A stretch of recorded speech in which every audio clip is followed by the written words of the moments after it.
Hello दोस्तों, स्वागत है आपका हमारे YouTube channel study political science में। इसके पहले हमने अरस्तू के विभिन्न टॉपिकों पर चर्चा किया है और इसका सेपरेट अलग अलग मैंने हर टॉपिक का वीडियो डाला है, जैसे नागरिकता पर और न्याय संबंधी विचार और अरस्तू की रचनाएं, ऐसे करके सभी पे मैंने अलग अलग सेपरेट वीडियो डाले हैं। आज का हमारा जो टॉपिक है परिवार संबंधी विचार। अरस्तू एक परिवार के बारे में क्या कहता है और सबसे मेन इसमें जो टॉपिक है वो है दास प्रथा के बारे में अरस्तू ने क्या कहा है। तो चलिए शुरू करते हैं। अरस्तू का परिवार संबंधी विचार। अरस्तू परिवार के बारे में क्या कहता है। क्योंकि अरस्तू एक जीवशास्त्री है, अतः वह परिवार को महत्व देता है। हम देख सकते हैं, इसके पहले भी हमने आपको बताया था कि अरस्तू एक इसने बायोलॉजी का भी अध्ययन किया हुआ है, तो यह एक जीवशास्त्री है, तो इसलिए यह परिवार को एक जीव के रूप में मानता है और परिवार को महत्वपूर्ण स्थान भी प्रदान करता है। परिवार मनुष्य की अनुकूलन और समायोजन की शिक्षा देता है। परिवार व्यक्ति को जो है अनुकूल यानी परिस्थितियों में अनुकूलन करना सिखाता है, समायोजन करना सिखाता है। इसलिए यहाँ परिवार की भूमिका को महत्वपूर्ण भूमिका के रूप में देखता है। परिवार सामाजिक जीवन की महत्वपूर्ण संस्था होती है। अरस्तू यहाँ मानता है कि जो परिवार होता है एक समाज के लिए सबसे महत्वपूर्ण संस्था होता है। प्लेटो के देखिए यहाँ पे प्लेटो का जो परिवार संबंधी विचार है वो क्या है, यहाँ पे हम देखेंगे। प्लेटो कहता है परिवार को वह एक अभिशाप मानता है, अतः वह परिवार के साम्यवाद की बात करता है, क्योंकि उसके नज़र में राजा और सैनिक को परिवार और संपत्ति पथभ्रष्ट कर देता है। जब हम प्लेटो का वीडियो आपको पढ़ा रहे थे तो हमने उसमें बताया था परिवार और पत्नी का साम्यवाद, और तो उसमें प्लेटो कहता है जो परिवार होता है या संपत्ति होती है वहाँ व्यक्ति को भ्रष्ट बनाती है, यानी एक शासक को उसे अपने उचित शासन कार्य में बाधा डालती है, और एक सैनिक को जो कि एक रक्षक होता है उसको भी अपना कार्य करने में ये बाधित करती है। इसलिए यह व्यक्ति को संपत्ति से कहता है व्यक्ति की कोई पर्सनल संपत्ति नहीं होगी। और जो पत्नी का साम्यवाद देता है उसमें पत्नी और बच्चों को कहता है किसी की ये पर्सनल प्रॉपर्टी ये नहीं रहेगी, ये पत्नी और बच्चे भी जिसके रहेंगे सबके अलग अलग होंगे। तो हम अरस्तू के बारे में देखते हैं। अरस्तू एक व्यक्ति से परिवार और ढेर सारे परिवारों से मिलकर ग्राम और ढेर सारे ग्रामों से मिलकर या गाँव के समूहों से मिलकर राज्य का निर्माण बताता है। अब हम आगे देखेंगे अरस्तू क्या कहता है। अरस्तू परिवार में पति पत्नी बच्चे और दास को बताता है। अरस्तू एक परिवार में पति पत्नी बच्चे और प्लस दास को भी उसका सदस्य बताता है। परिवार का मुखिया पति होता है जिसमें सर्वोच्च विवेक होता है। पत्नी में जो विवेक होता है वह अल्प विकसित होता है, जबकि बच्चे में ये विकसित ही नहीं होता है, ये ऐसा मानता है। कहता है जो पति होता है वो परिवार का मुखिया होता है, क्योंकि जो उसका विवेक होता है वह विकसित होता है, और पत्नी का विवेक कम विकसित होता है, और बच्चे का जो बुद्धि है वो एकदम ही विकसित नहीं होता है। परिवार के आधार पर ही डनिंग महोदय क्या कहते हैं, चलिए देखते हैं। डनिंग महोदय कहते हैं जब पति पत्नी को निर्देशित करता है यानी उसे निर्देश देता है तब उसकी भूमिका संवैधानिक सलाहकार के रूप में होती है कि क्या उचित है क्या अनुचित है, इसका वह उसे सलाह देता है। यह एक तरह से कहेंगे संवैधानिक सलाहकार का कार्य करता है। फिर उसके बाद जब पिता पुत्र को निर्देशित करता है तो यह एक अधिनायकवाद होता है, यानी सर्वसत्ता उसके हाथ में होती है और वह एक अधिनायक का काम करता है, निर्देशित करता है कि आपको ये कार्य करना है, आपको ये कार्य नहीं करना है। तो यह एक पिता और पुत्र के संबंध को बताता है कि किस तरह से पिता अपने पुत्र को निर्देशित कर सकता है। तो जो उसकी भूमिका होगी वह एक अधिनायकवाद के रूप में होगी। जब मालिक दास को निर्देशित करता है तो उसकी भूमिका निरंकुश हो जाती है, क्योंकि एक मालिक दास को दंड भी देने का अधिकार रखता है। तो इसलिए यहाँ पे जो वो मालिक रहेगा डनिंग महोदय कहते हैं वो मालिक वहाँ पे निरंकुश का प्रवृत्ति का हो जाएगा, क्योंकि वह दास को दंड और पुरस्कार दोनों देने का वहाँ भागीदारी उसका होता है। आगे देखते हैं। अतः अरस्तु के अनुसार राज्य का नागरिकों पर शासन मुखिया के परिवार पर शासन से भिन्न होता है। वह बताता है जो राज्य के नागरिकों पर जो एक राजा का शासन होता है, वह मुखिया में जो मुखिया होता है उसका परिवार पे जो शासन होता है उससे इसको यहाँ अलग बताता है। अब हम आगे देखेंगे यहाँ पे प्लेटो ने क्या कहा है। प्लेटो के अनुसार मुखिया का जो शासन होता है, यहाँ पे अभी हमने इसके पहले पढ़ा, अरस्तु जो कहता है कि परिवार में जो मुखिया का शासन और राज्य में जो शासक का शासन होता है दोनों का भिन्न होता है। तो यहाँ पे प्लेटो का जो है मुखिया का शासन राजा का नागरिकों पर शासन के समान होता है। यह कहता है दोनों का जो शासन होता है समान होता है, लेकिन अरस्तु इसका खंडन करता है और कहता है ऐसा नहीं है। एक राज्य को संभालना बहुत ही बड़ी जिम्मेदारी होती है और व्यक्ति में सद्गुण का विकास करना होता है, लेकिन प्लेटो में ऐसा नहीं है। वह व्यक्ति को एक बंधुआ की तरह रखना चाहता है, क्योंकि वह चाहता है कि व्यक्ति को उसका जो स्वप्न लोकी विचार है वह व्यक्ति को एक यंत्र की तरह रखता है। ऐसे ऐसे शिक्षा दी जाएगी, ऐसे उसको पढ़ाया जाएगा, इतने स्तर पर ये किया जाएगा, लेकिन यह ऐसा नहीं करता है। क्योंकि अरस्तु को हम देखते हैं कि अरस्तु सद्गुण की बात करता है और वह व्यक्ति में सद्गुण का विकास ही सर्वश्रेष्ठ मानता है।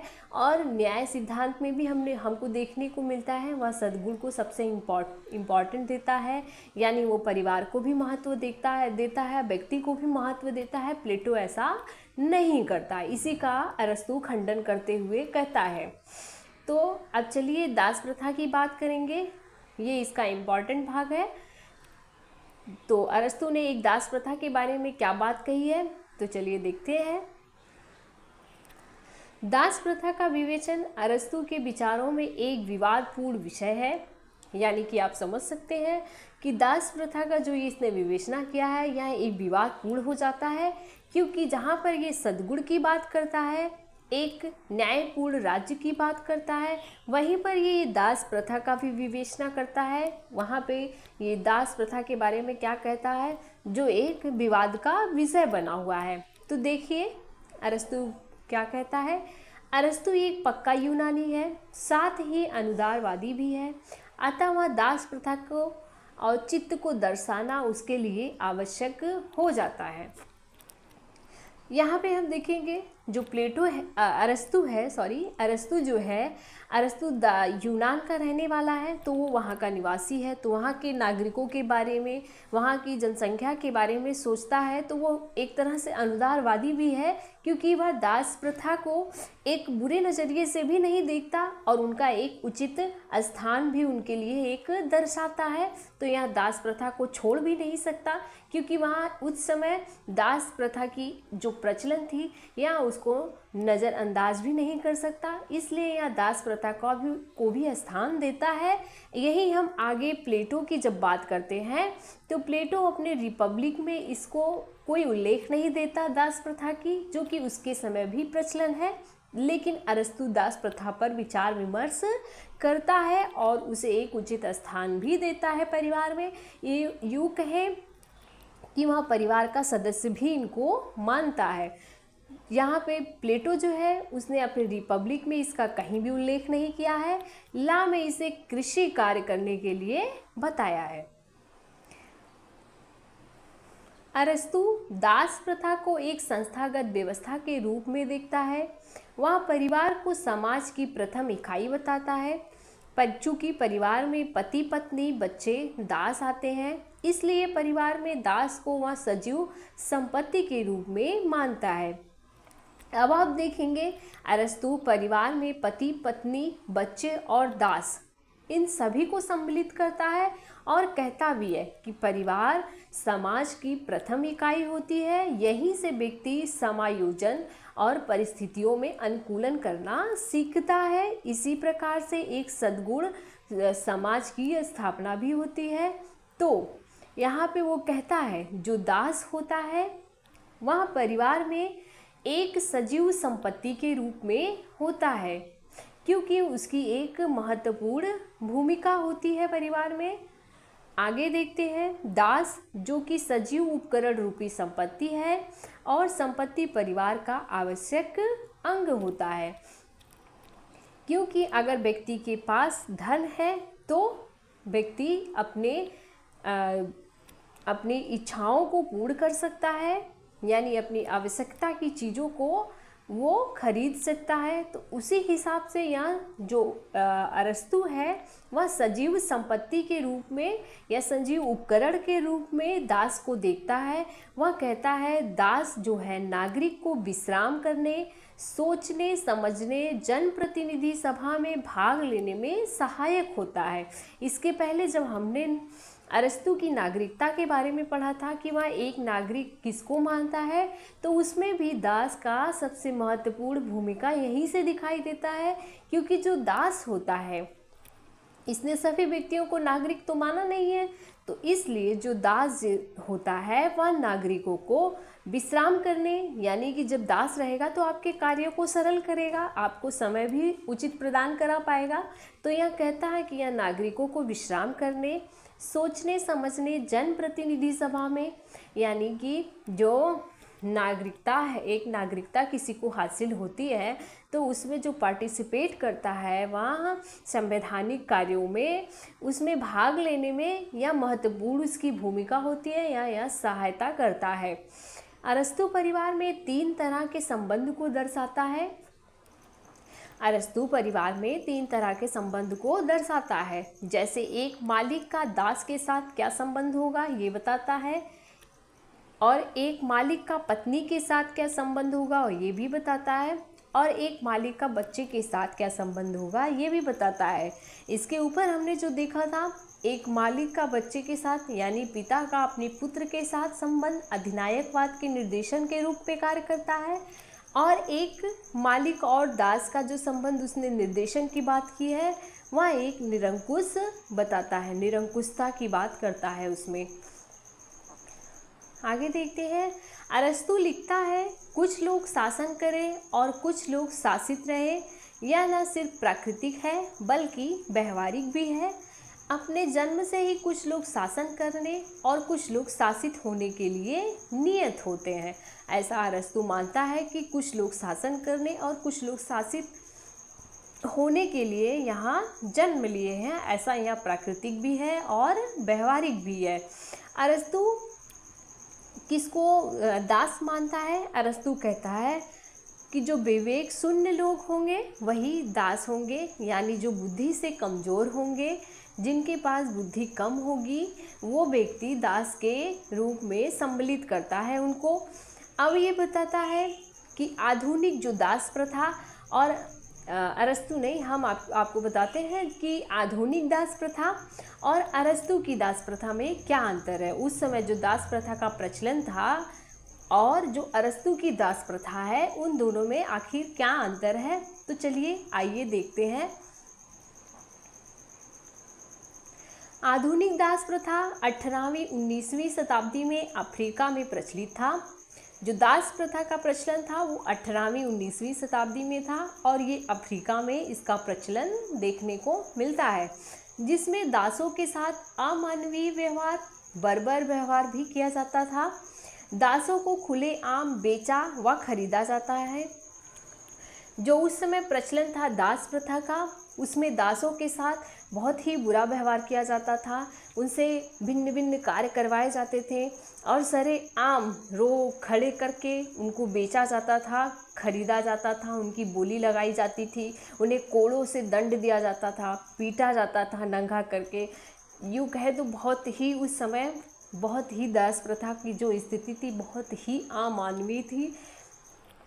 और जो अरस्तु की दास प्रथा है वो इनसे तो काफ़ी भिन्न है, वो बहुत ही अलग है, क्योंकि अरस्तु ने तो उसे परिवार का सदस्य तक माना है। अरस्तु एक दास प्रथा आधुनिक दास प्रथा से भिन्न है। अरस्तु का जो दास प्रथा है, जो उस समय अफ्रीका में प्रचलित दास प्रथा है, उससे काफ़ी अलग है। अरस्तु की जो दास प्रथा है उसकी विशेषताओं के बारे में हम पढ़ेंगे कि अरस्तु किस तरह से दास प्रथा की विशेषताओं को व्यक्ति को बताता है। अरस्तु ने युद्ध बंदियों को दासों की श्रेणी में नहीं रखा है। जो युद्ध में बंधक बनाए जाते थे, यानी एक देश दूसरे देश को जीतने के लिए जो सैनिकों को बंदी बनाता था, अरस्तु कहता है उस श्रेणी में युद्ध बंदियों को हम दास नहीं बनाएंगे, उसको दास की श्रेणी में नहीं रखेंगे। अरस्तु कहता है दास का बेटा दास होगा, यह आवश्यक नहीं, क्योंकि वह मानता है जो दास होता है ज़रूरी नहीं कि अगर उसका बच्चा होता है तो वो उसका बेटा वही दास वही कार्य करे, ये ज़रूरी नहीं है। अगर दासों में विवेक का विकास हो जाता है तो उसे मुक्त कर दिया जाए, ऐसा अरस्तु का मानना है। यहाँ पे अनुदारवादी इसलिए ही इसको कहा गया है क्योंकि यहाँ दासों को महत्वपूर्ण एक स्थान देता है, क्योंकि वह यूनान का निवासी है, ऐसा वहाँ प्रचलन भी है। तो यहाँ सभी व्यक्तियों को ध्यान में रख के ही यह अपने विचार को देता है कि एक राज्य की कैसे कल्पना वहाँ कर रहा है, उसको देखते हैं। वहाँ कहता है दासों को उत्पाद कार्य में नहीं लगाया जाएगा, वे केवल घरेलू कार्य ही करेंगे। और ऊपर ये छूट गया, अरस्तु कहता है दासों के साथ मित्रतापूर्ण और मानवीय व्यवहार किया जाना चाहिए। और फिर आगे देखते हैं, दास मालिक के शरीर का ही विस्तृत रूप है। वह यहाँ तक भी कहता है जो दास होता है वह किसी मालिक का एक अभिन्न अंग होता है, क्योंकि वह उसे विश्राम करने की यानी अवकाश देता है, तो यह इसलिए उसके लिए महत्वपूर्ण एक भूमिका अदा करता है। यूनानी लोगों के बजाय केवल बर्बर लोग ही दासों की श्रेणी में रखे जाएंगे। दास को यहाँ परिवार का सदस्य भी मानता है। इसी कड़ी में हमारा वीडियो समाप्त होता है। अगर आपको हमारा वीडियो अच्छा लगा है तो प्लीज़ शेयर और सब्सक्राइब करें। Thank you.